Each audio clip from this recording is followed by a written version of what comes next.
And welcome back to Kitchen Table Sessions, the podcast where we get to connect with people, get to hear their stories and how maybe God has worked in their life or changed their life.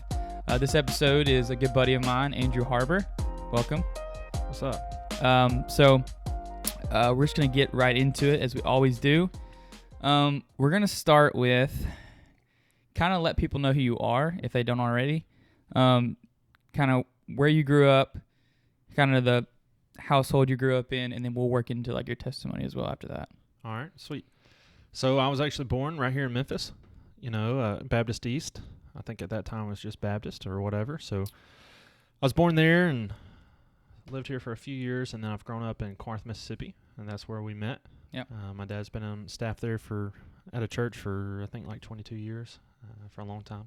He's getting old, which means that I am as well. So spent a long time there. My dad is on staff at a church, and my mom is a school teacher, and she teaches like special ed and in elementary school. So I got saved when I was 6.5 years old. I got saved when we were here in Memphis at Kirby Woods, right down the road. Yep. With Brother Bob Pittman. And, for a long time I thought that was enough. And then when I was in high school, I started kind of struggling with what I thought might be a call in ministry. And it was the exact thing I never wanted to do.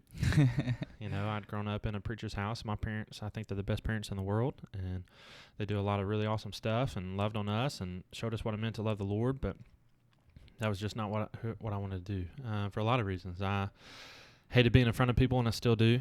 And I hated having to be tempered in my response, and I wanted to teach and coach, and I wanted to be able to tell somebody why they're wrong, and maybe not in a kind, godly way. And so I really ran from that. For about 6 months, I really struggled with it. I got saved when I was 6.5, so when I first felt called to the ministry, I really kind of struggled with, was it a call to ministry, or was it a, hey, dude, you need to get saved, because I was a good kid, and I went to church, and I was involved with stuff, and I was, on leadership teams and things like that, and I read my Bible, at least occasionally, but I really began to kind of wonder, like, what's going on here? What is this? And I think the first part of that was just to own my faith, in Philippians, it talks about, chapter 2, it talks about work out your salvation. And one of the best illustrations I've ever heard of that was when somebody said this, basically like when we get saved, God gives us a gold mine.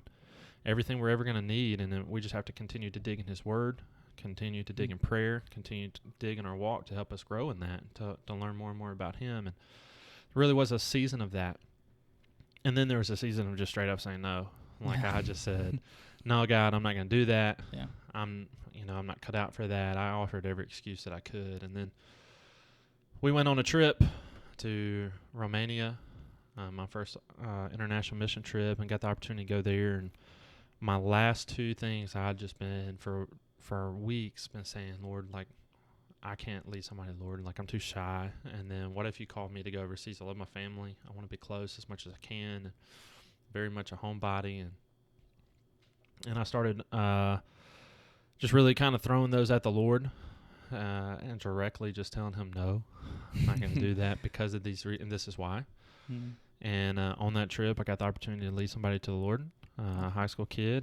And then I realized, like, hey, I could do this if this is what the Lord called me to do. And for a long time in my life, I thought it was. So I came back, and the very next week, I think it was, we were at youth camp.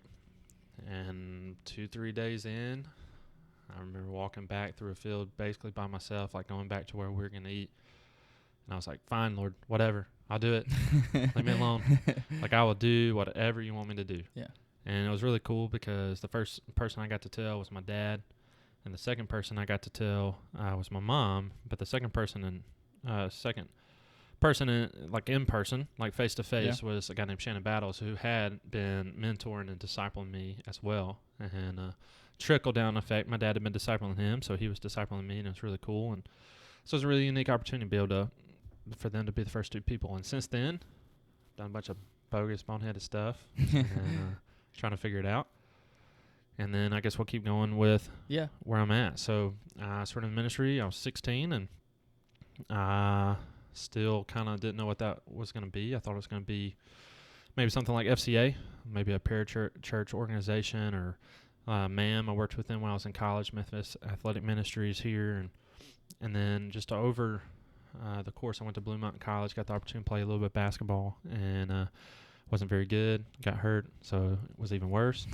But had the opportunity to do that, and it was over that time that the Lord really gave me a burden for church. And at least for this time, I feel like that's where we're supposed to be and what we're supposed to do. So I served almost 5 years in Hickory Flat, Mississippi, middle of nowhere, one truck stop kind of place. And then you go past the truck stop, past the Dollar General, and then past about 7 hours of woods to get to where I lived. And I loved it. Lord taught me a lot. I learned a lot. And then we moved to Millington. I moved to Millington about 5 years ago. And since then, I've got married. Got a 10-month-old, 9.5-month-old little girl. And so that's kind of where we're at. Yeah. Yeah, I met you through Josh and Joe, your younger brothers. And I remember we went to Hickory Flat at the D now. Yep. Because I also met Austin Mathis that day. Uh-huh. I walked in, there was a little punk kid with like a Miami Heat and like flat bill on. There's no telling. He had like 37 different hats, all different colors for different outfits. Yeah. But yeah. So, and now we actually get the chance to work together We because do. we're at the same church, which is awesome. It's That's- kind of scary for the church, to be honest. Yeah. I'm just hoping they don't realize how much of a dumb decision that was. But no, I love it. And you've been clutch with the season that we're in. I appreciate it. I've enjoyed it. One, having somebody in that position, but two, having somebody with that position with the skill set that you bring. It's been really unique and God-given for quarantine, Corona 2020, whatever we want to call that. It's been a weird one for Yeah. sure.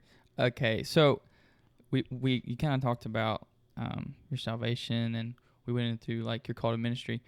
For those individuals who are maybe listening to this or watching, and they're going through the same thing as far as trying to see if God's leading them to ministry or looking through those avenues. What's a piece of advice you can give someone who might be dealing with that same question?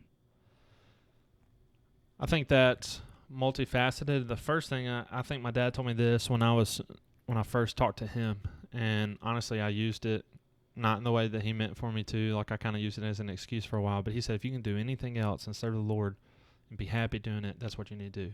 Yeah. For me, I couldn't imagine.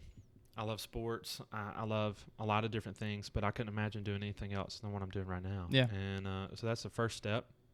And then the second step, I think, with that is you want to be in the Word. Mm-hmm.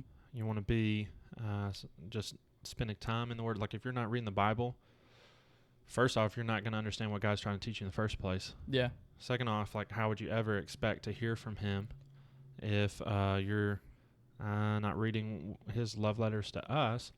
And then on top of that, you want to have fellow believers in your life that are speaking into your life on a constant, consistent basis. People that you can go to and they can say like, hey, look, like I could see that. Yeah. You know, like I could see you surrendering the ministry. Like I feel like God's gifted you with some things for that. Or they could say like, no, dog, that ain't you. You know. And I think that there's some people on both sides of those things. I think there's people that are called that because they're not in the Word consistently and they're not willing to be in the Word consistently, a lot of times I think that that's out of fear. Because for me, for a long time when I was running, like I didn't want to get in the Word because I didn't want to know what God was going to say. You know, like why? You know? And then I think the other side is there's some people that do surrender to ministry, and they do so because they think it's, oh man, I get to hang out with people, and I get to have a bunch of fun, and I get to do this, and I get to do that, and then it's short-lived because, bro, if you ain't called to this, you can throw those deuces up and get out real quick. Yes. I know that I'm called to this, and I've thought about doing that a few times myself. Yeah. I heard this back when I started the ministry. I was 18, and when I heard this from Steve, it's kind of basically along the same lines as what you were talking about, but it's, I guess, coming from a different way. He said, is there any way I can talk you out of it type thing? And he said, if I can talk you out of it, you're not. Exactly. I think that is one thing that people can either be talked into it or be talked out of it. I think both of those don't need to happen. Yeah. For me, I just knew. Yeah. You know, like the moment that I knew, you know, and I may not have surrendered to that. Like I ran, Yeah. and honestly, like I was miserable. And even after that, like I think I kind of ran for what it meant. Mm-hmm. I didn't want to be seen as like Mr. Goody Two Yeah. Shoes, and I didn't want to be seen as the good kid. Yeah. And not that I wanted to be some, rebellion or some rebel, but You just want to be a regular guy. yeah, I just Yeah. want to be a normal person. And Yeah. I think I've learned over time that like, man, I love Jesus. Yeah. But I like football and I like Yeah. to hunt. And I'm sad we're not watching Tiger play golf right now. Yeah. And so it's okay. Like it's normal is very relative, Yeah. Yeah. and when God calls you to serve him, it's not a call necessarily, I think really at all, to be just going up to somebody in the best person, maybe to quote Michael Jr., one of my favorite comedians, to walk up and be like, can I tell you about the Lord? And to Holy Road, to Jesus Juke people. Yeah. And I think some people get that confused. They think the call to ministry is that call to, you're telling me I'm going to have to be the Holy Roller for the rest of my life? Yeah. And I think that's bad because I think it's because a lot of people, that's how they do ministry. Yeah. Yeah. So that's flawed across the board. Yeah. I think what is really important that I was listening to a podcast this morning. I think it's what's really important that some people who are all about, I'm called to ministry and maybe get talked in or talked out of it, is that God has a place for each person in this world as a Christian. Yep. We need Christian bankers. We need people working with sports who are Christians. We need Christians everywhere. It's not like every Christian has to be doing, ministry as far as in a church. Yeah, every believer is a missionary. Every believer is a Exactly. minister. And, I used to say, man, I wish so-and-so would get saved. And, like, God would, sing Christian music. Or I wish so-and-so would get saved and God would use them in this, this, and this. And I'm 30. I'm getting old and definitely getting fat. And, but some things I'm starting to get a little wiser on. And the other day I was listening to somebody sing music and that I thoroughly enjoy. And I said, man, I really wish this dude would get saved and not sing about, like, all the things he does sing about. And my wife said, and do Christian music, because she's making fun of me. And I said, no, like, I just wish they would sing about things that were wholesome, things that were making much of the Lord. That doesn't necessarily have to be qualified and quantified as Christian. Mm-hmm. You look at people like Lecrae or Need to Breathe that Yep. kind of done well to blend that label. And our home pastor, Brother Randy Bostic, he told me one time when we sat down and talked like this, he said, man, God calls people to be Christian garbage men and Christian teachers and Christian coaches. And I told a coach this past year, I looked him in the face, I said, man, a lot of times I'm envious of you. Yeah. And he's like, what do you mean? And I said, you get hundreds of hours Yes. with students, whereas I maybe on a good week get like 15 minutes. Yeah. Of true conversation. And I think that if we ever want to see a revolution and we ever want to see a revival, it's going to have to start with not the preachers. Yeah. It's going to have to start with the preachers being on their knees Yeah. in prayer and teaching, but it's going to have to start with people that are everyday believers that are serving in everyday ways. They're doing so with excellence to make much of Jesus. Yeah. And I think that's something a lot of times we miss because we think we're either in ministry or we're not. That's not true. Yeah. We're all ministers. We're all missionaries. We're all called to serve the Lord. And I think a great example you brought up is Need to Breathe, because they don't claim to be like they're all Christians. They all profess to be Christians, but they don't claim to be a Christian rock and roll band. And by doing that, I remember a few years ago they were opening up for Taylor Swift. I remember a video going out, and it was everybody pretty much worshiping at that concert, and they wouldn't have gotten that opportunity, if they weren't just a rock and roll band who sang wholesome music that came from the heart. So we need people in every aspect of life to be there and to be that. You know what I mean? There's this lady that used to babysit me when I was younger. Her name's Megan Strange, and she's a headmaster of a school in North Cobb County. And we had this conversation one time, and I'll never forget what she told me. She said, we don't need people to surrender the ministry every single day. Like, we don't need all these billions of people to surrender the ministry and start serving in churches. We do need some of those. Mm-hmm. But what we need is believers to recognize that what they're called to do is to do what they're gifted to do and what they're called to do, and do it with excellence. Yeah. Because, like, if you're a banker and you're the best banker that anybody knows, those people are going to flock to you and say, what's different? Yep. You know, like if you're an athlete or and a lot of times it's not even with talent. It's like the person that works the hardest, you know, and they're going to be like, hey, especially those that are younger than you, like, what's different, you know? Or if you're just a good teacher, you know, my wife works in the school system, and like some of the stories I hear, and even just growing up, like seeing how a lot of people don't put excellence into what they do. We're just passive, and we're just laissez-faire about it. And I think that's what being a believer is, and that's something I think I learned the older that I get. That I've been listening to a little Inky Johnson lately, I love Inky. and that's one thing he talks about is not allowing ourselves to be lowered, our standards to be lowered because of who we're around. And as a believer, our standards should be just parallel with Christ, because that's where our standard is. And that's been excellent in whatever it is he's gifted us to do. If he's gifted us in numbers, if he's gifted us in interacting with people or cooking or whatever it is to be the best that we can be, and the best in our field, so that we can have the largest platform to be able to say, hey, you know why I'm here? It's because of the Lord. Yeah. And I think a lot of times people miss that, you know? Yeah, and you're talking about that banker, everybody flocking to him. I think that's how Chick-fil-A is built. Like, we want to joke about Chick-fil-A, but like they take a strong Christian stand, and they make great chicken, and people flock to it. Well, that's why they don't try to do 100 different things. They're very simple. Yep. You know, you don't see a hamburger on their menu. Yep. But people flock to them because they do what? Excellence. Yep. The other day I went through. That me and Brian. Is so quick. It is, but even now in Millington they've added the double drive-through. Yeah. And he's like, man, that's the shortest line I've ever seen. And we got up there, and it was because they had 2 people out there underneath the tent taking our order, and it's because they are constantly. I think one thing Chick-fil-A does that a lot of people don't do is they don't settle. They don't say, oh, we're really good, so let's just hang out here. Exactly. They're always trying to get better. And I think that's something as a believer we've got to try to do, is always try to grow and try to get better, you know? And looking at places like that, you know, in a business, that's a lesson that for believers that we can learn is, I think a lot of believers aren't necessarily being used as much by the Lord as they could be used, because they're not striving for excellence, because they've gotten comfortable with where they're at, and they're no longer just having that grind every day to try to be closer to the Lord, but also try to be better in whatever their field is. Yeah. You know, and I think that's something that we have to fight for, especially as men, not to be lazy. Yeah. So we've kind of touched on ministry, and then as we need people, Christians outside of ministry, to do ministry because they get opportunities we don't.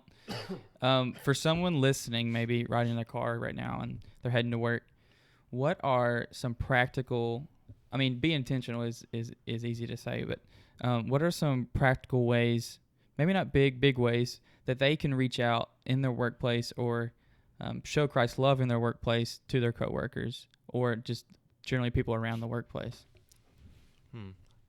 I think the biggest one is we got to remember what the Bible teaches about that, about seasoning our life like as salt, you know, in those conversations. And the thing about salt is a little goes a long ways. Yeah.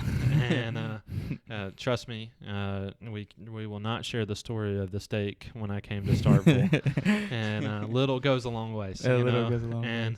I think it's important for us to realize that it's not saying that we have to be this over exuberance of, I have to make sure it's here, I have to make sure it's there, but it's just seasoning our conversation with the Lord. In other words, that I think the things we talk about are going to be wholesome. Yeah.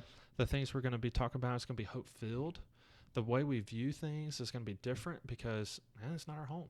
Yeah. You know, specifically right now in this coronavirus season, everybody is very opinionated one side or the other. You know, either it is this side or it is that side. And both sides think they're right. And I was telling somebody the other day, I said, I could be wrong in this. I said, but as a believer, like, I have to kind of steady here in the central, recognizing that this is not my home. Yeah. And regardless of whether or not I have to wear a mask, or I'm asked to do this, or I'm asked to do that, like, I have to recognize that the way I respond to people is what other people see. I think that's a big one. I think you want to be careful. You know, you want to season your conversation. You want to be hope-filled. I think you want to make sure that your mindset is not of yourself. Yeah. You know, our personal desires should die at the cross, so that even when we go to work, is taking that extra step of, hey, you can go first. Yeah. Open the door for somebody else. Being kind, just smiling, and just being interested with somebody. The simple just question of like, hey, how's your day? Yeah. And actually like meaning it instead of just like walking how's by. your day? Yeah. And walk off. Yeah. I think, and that's on the flip side. Like you go into a restaurant, especially maybe one that you're going to frequent over time. Like if you're like kind, yeah, that is different than normal. Yeah. Most people come in and they yell and they scream, and when their stuff gets wrong, like they throw a fit, or even if it's not wrong, they're complaining. Yeah. As a believer, like we have a very unique opportunity. And I think the sad part of that is you ask people that work in the food industry, Sundays are the worst days. Oh, yeah. And why is that? Well, it's because people rushed after church. Are you telling me that the people that have been at church worshiping their Savior are the ones that are seen as the worst from those that are serving? Yeah. Man, that's jacked up. I haven't thought about that. Yeah. So I think like as you go to work, all those things can be applied there, but other places, like it's how you interact with people. It's the words you choose. Like if I'm cussing like a sailor and my coworkers hear me cussing like a sailor, why would they be interested in anything? Why would they think it's doing things that I think are different? Yeah. It's not settling for the status quo. Yeah. Most people are rude, be kind. Yeah. Most people have a temper, be slow to anger. Yeah.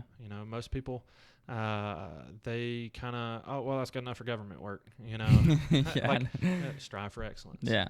And don't strive for excellence and be like, see, I did it right. Yeah. You just do it. And humbly. And like just having that, the way we do things is just doing things a step above, because that's what we're called to be in Christ, and I think those are the things that will then help us to stand out.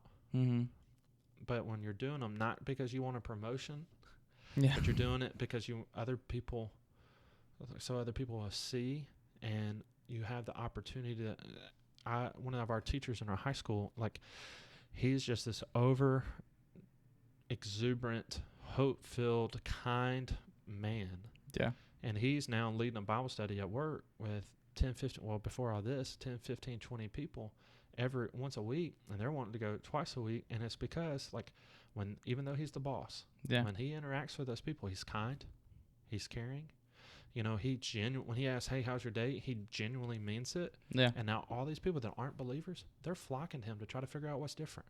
So he goes to Israel. That's how this Bible study started. They said, hey, will you tell us something about that? That sounds like a cool trip. And it turned into a Bible study. Wow. And I was talking to him, and I said, man, I don't know if you realize that came just because, like, you strove to be different. Your intentions were to be a cut above. And he's like, yeah. He said, I wanted people to know I was a believer without me having to quote a bunch of scripture. But now that I live that way, now when I do come and support it with scripture, they're seeing like, oh, this dude's for real. Yeah. And I think that everybody has that opportunity, because how we act and interact is what people see. Yeah. Yeah. We all have the opportunity, and we don't have to be quote unquote in ministry to have the biggest mission field we can have. I personally think that the biggest mission field are those that are not in ministry. Yeah. It's ours in ministry to our responsibility and our opportunity to influence and impact and to teach and to give and to mold and all those kind of things. But at the end of the day, like, my interaction with people that aren't believers, my interaction with people that don't know Jesus Christ, their personal Lord Savior, like, I have to be creative to create those. Whereas someone that's, just working what some people might say is a regular job, they have that interaction every single day.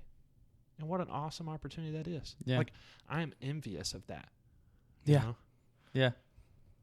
Yeah. So I think that is a great nugget for someone to hold on to and maybe they're driving through work right now, or are just going throughout their day, is you have a huge opportunity as a believer in general to show Christ's love just in the way you live and the way you season your conversations, like you were talking about.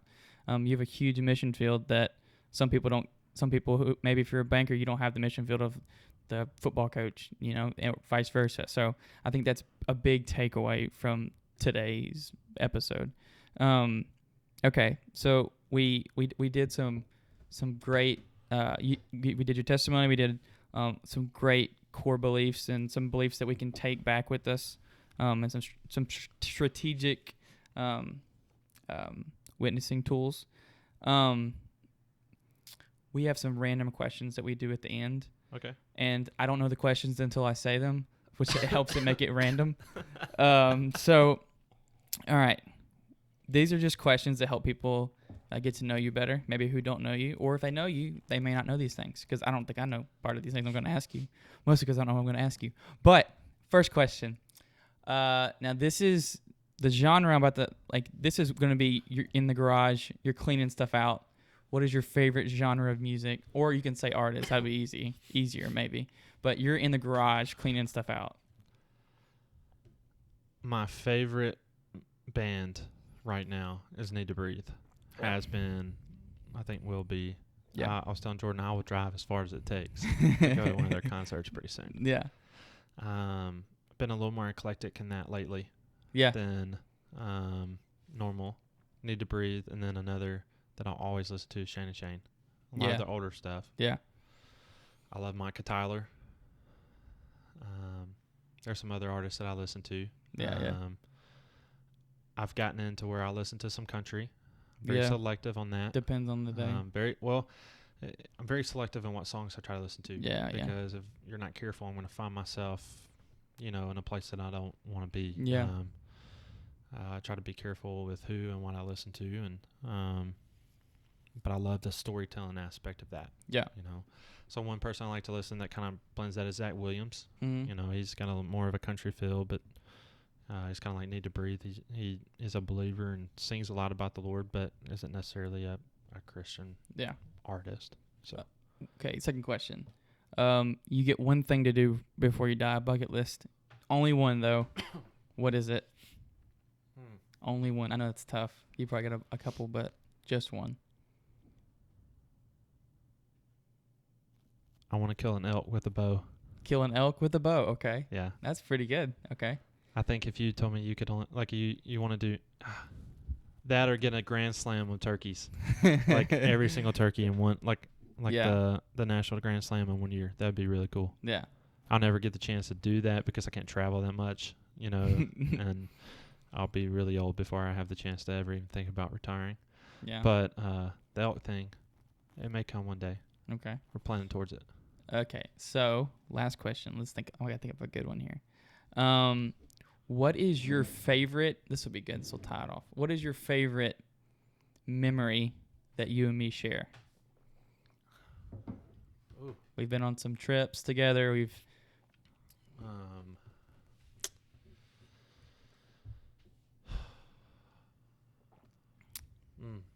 So there's the time we made pancakes that had sand in them. That's my favorite one. Funneled them in there with I think the that syrup. whole trip, there's multiple, I flipped with everything. Elephant Rock is another one. Yeah, Elephant Rock was we battled for hours looking for that thing, and then we stopped short.